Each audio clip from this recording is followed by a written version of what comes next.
Now, it's interesting that people always say, man was so primitive in the beginning and we are so advanced.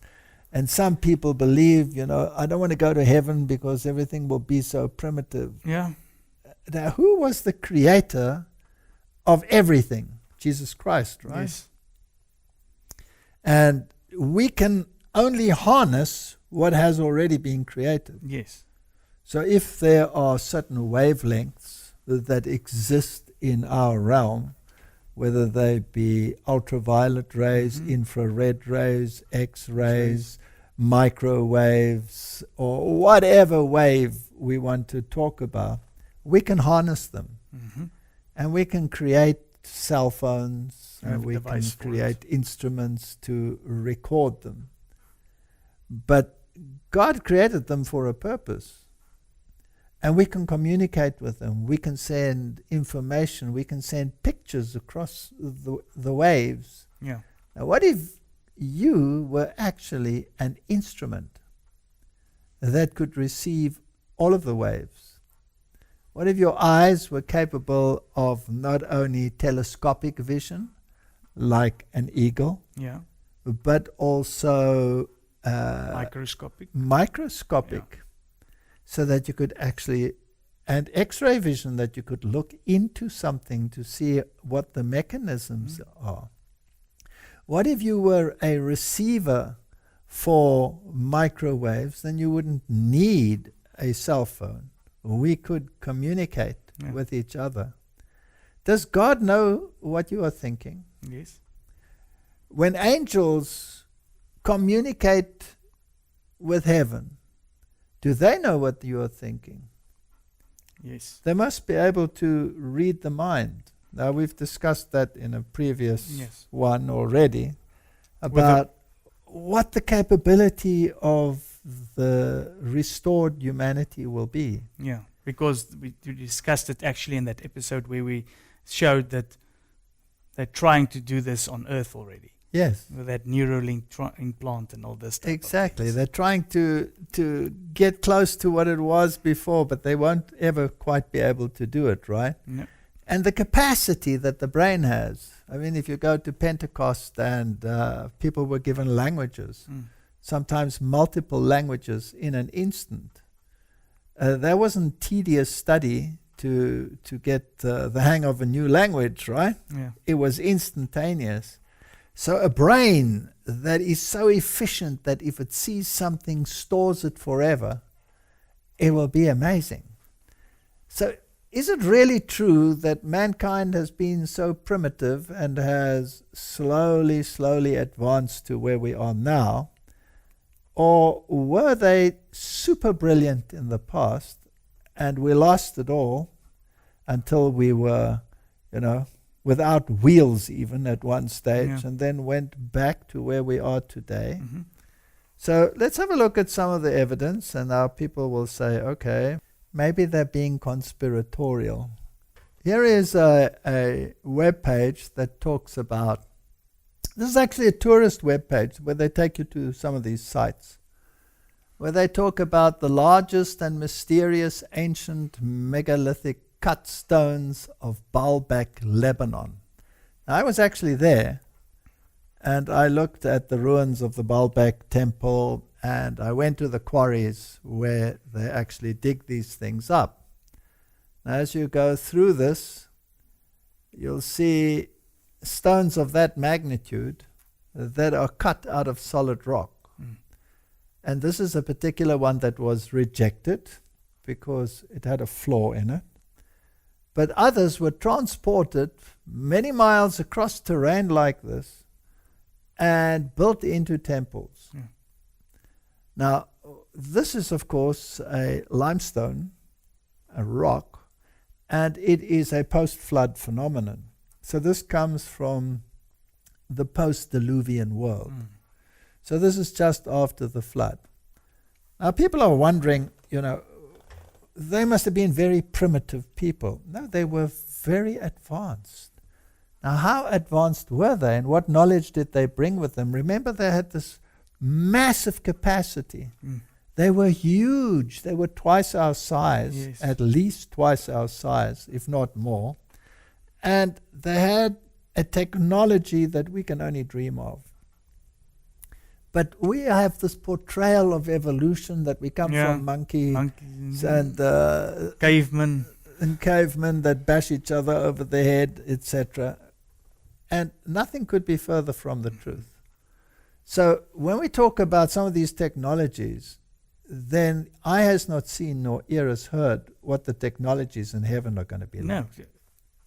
The technologies that you speak about now, we don't even have technology today to do those type of... We cannot cut it out like that, and we cannot transport it. No.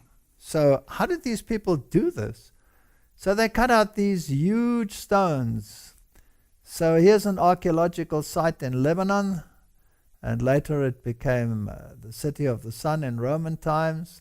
Here you can see some of these giant buildings and these massive stones in the foundations. And they were built on top of ruins, even, some of them. And they are absolutely huge. I mean, just look at the size of these things. They are absolutely amazing. And you ask yourselves, how did they cut them with such precision? This one was still waiting to be transported, but it was rejected. And then you have this one. Look at the size of it. Can we do that today? Now, not only do you cut it out in this fashion, you also have to cut it out from underneath. Yeah. Now, that other one came straight out of the ground. You can understand how you can cut along the edge, but you must have very specific tools, right?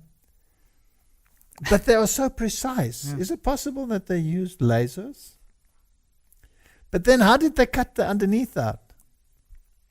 How did you make that light go at 90 degrees to cut underneath? That's a technology we don't have. Yes. So there's no doubt that this technology was absolutely amazing. There you see some of these rocks. We would not be able to transport them, and you find them all over the world, Yeah. not only at Baalbek. To even further complicate the enigmas of Baalbek, the accuracy of the stone fitting is remarkable. Michael Alouf, the former curator of the ruins, wrote of the Trilithon, in spite of their immense size, they are so accurately placed in position and so carefully joined that it is almost impossible to insert a needle between them. No description will give an exact idea of the bewildering and stupefying effect of these tremendous blocks on the spectator. We don't have those technologies today. No. There are other interesting things, and one of them is this. Researchers find proof of ancient atomic war a great many years prior.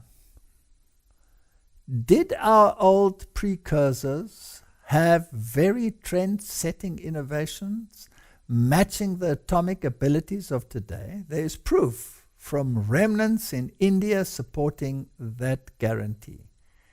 There are additionally antiquated fantasies which depict scenes coordinating our cutting-edge comprehension of nuclear fighting.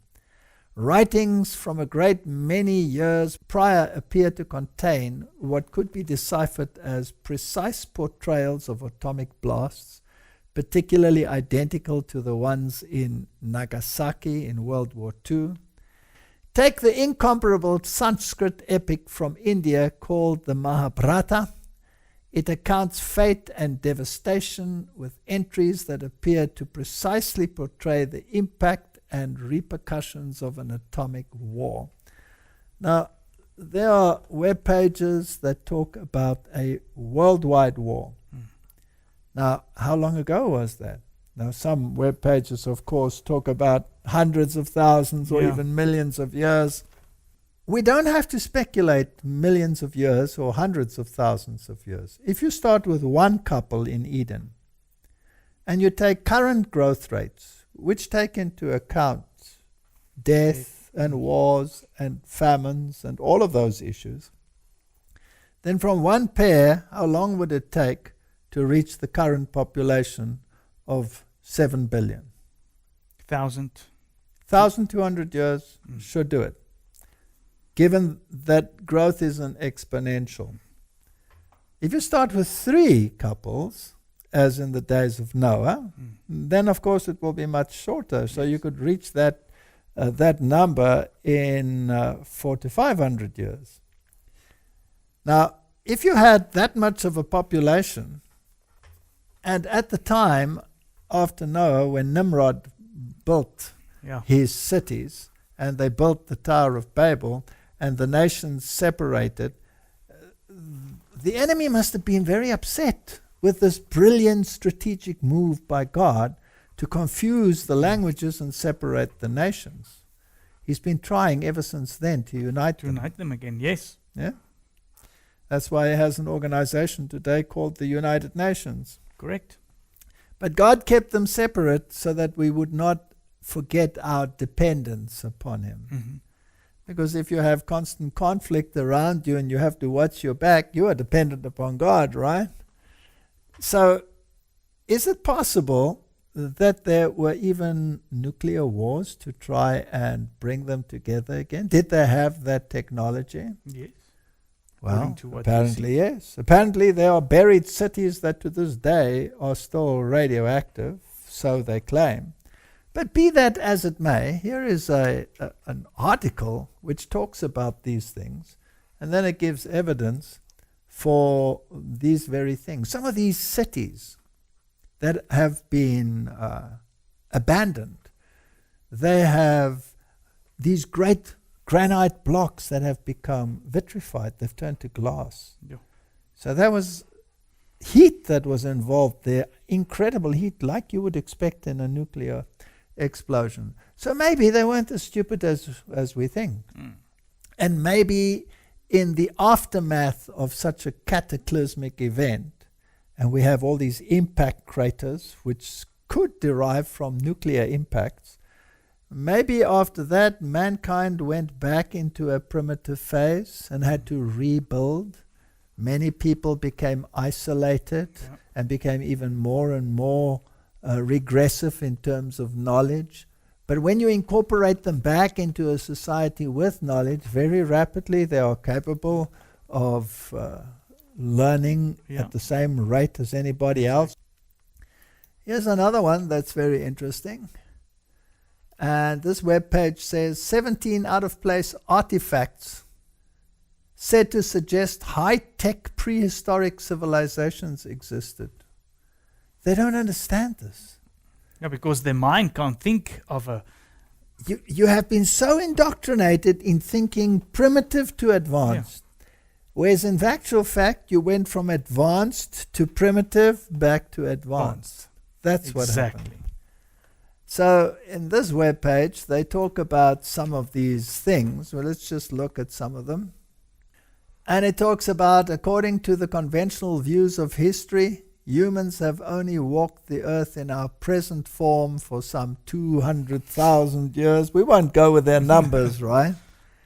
Advanced civilizations appeared several thousand years ago, but much of the mechanical ingenuity we know in modern times began to develop only around the Industrial Revolution a couple of hundreds of years ago.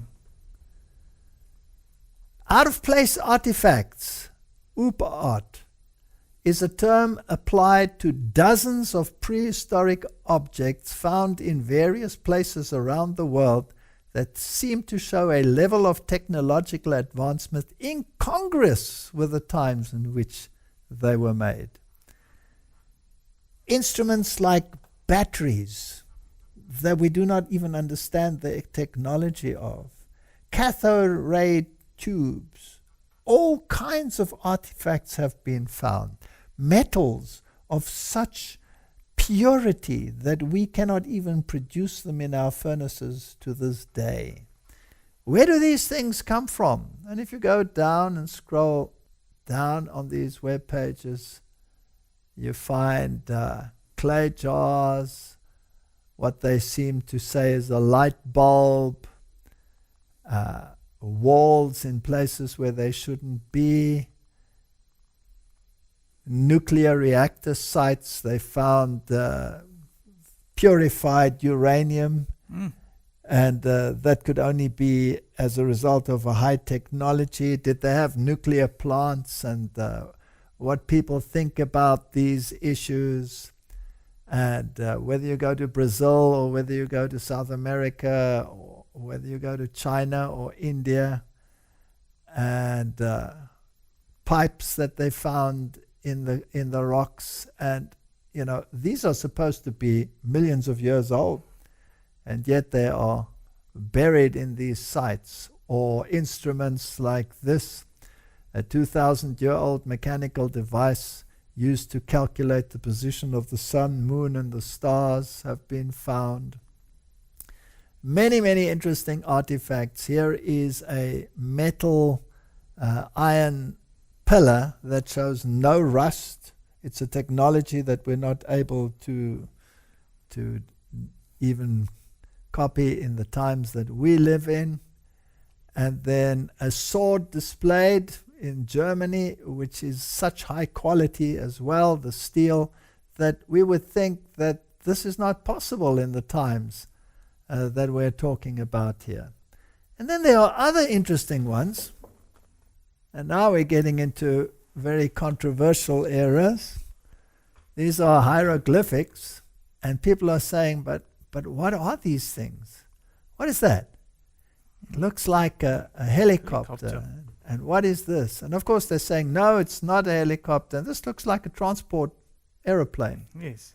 And they actually found models of these things. And they're saying, no, this is something else. It just looks like that.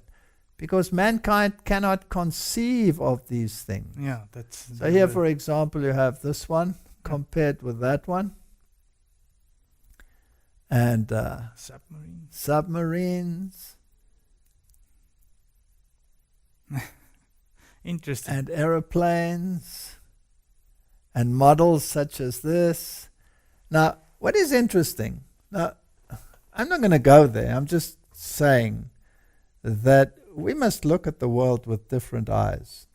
If you want to look at hidden archaeology and what really happened in the past, then the picture that has been portrayed is very skewed. Yeah, the education that they put into the world. Correct. It's terrible. Why did Adolf Hitler, or when the war was about to start, send the largest archaeological team in history to Egypt? Why did he send Rommel and his army to secure Egypt? And they started these digs. Now, he was, of course, an occultist. Yes. And he had occult information. And he was looking for technology. Yes. And we don't know to this day what he found. We don't know what happens in those secret laboratories where these German scientists that came out of that war situation were all employed. Whether it was in Russia or whether it was in the United States of America is irrelevant. Where did they get hold of technologies that suddenly exploded and brought about the times that we are living in? All of a sudden. All of a sudden. And how is it possible that those armies in Germany developed a GPS system which was so accurate when there were no satellites at that stage? And when you think about these things, you're wondering, have we had the wool pulled over our eyes?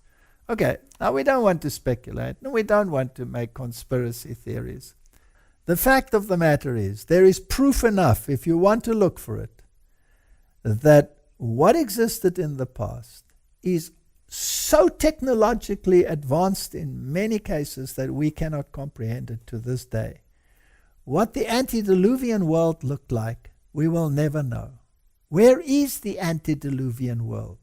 Why do we not find more of these things if there was a culture pre-flood that had millions of people, probably more than we have to millions. this day, And they lived in great cities. Where are these cities? Now, we do have cities today. Some of them of the Easter Islands, they are under the ocean. And you can go and dive and go and see technology there that boggles the mind. And how did they move all these things? But that's all post-flood. What was it like pre-flood? It is highly probable that that entire civilization today is buried under the ocean. And there where the evidence of the flood is the greatest, there humanity resided. The greatest canyons that you find on this planet are not where the Grand Canyon is, but canyons 4 times greater than that are under the Pacific Ocean. So that means that's a flood phenomenon. So buried under that ocean are the cities. That's where you get the legends of Atlantis from. That the old civilization disappeared under the sea. But that technology, the demons know about that technology. And here at the end of time, we are discovering some of these things. But Solomon says, there's nothing new under the sun. There's nothing new under the sun. We think we are the bee's knees. Yeah. We are nothing. So if this is what fallen humanity could do, this is the whole point. Yeah. Now forget about conspiracies, forget about this or that, or whether this is 100% accurate or that. If this is what fallen humanity can do, what is unfallen humanity going to be capable of?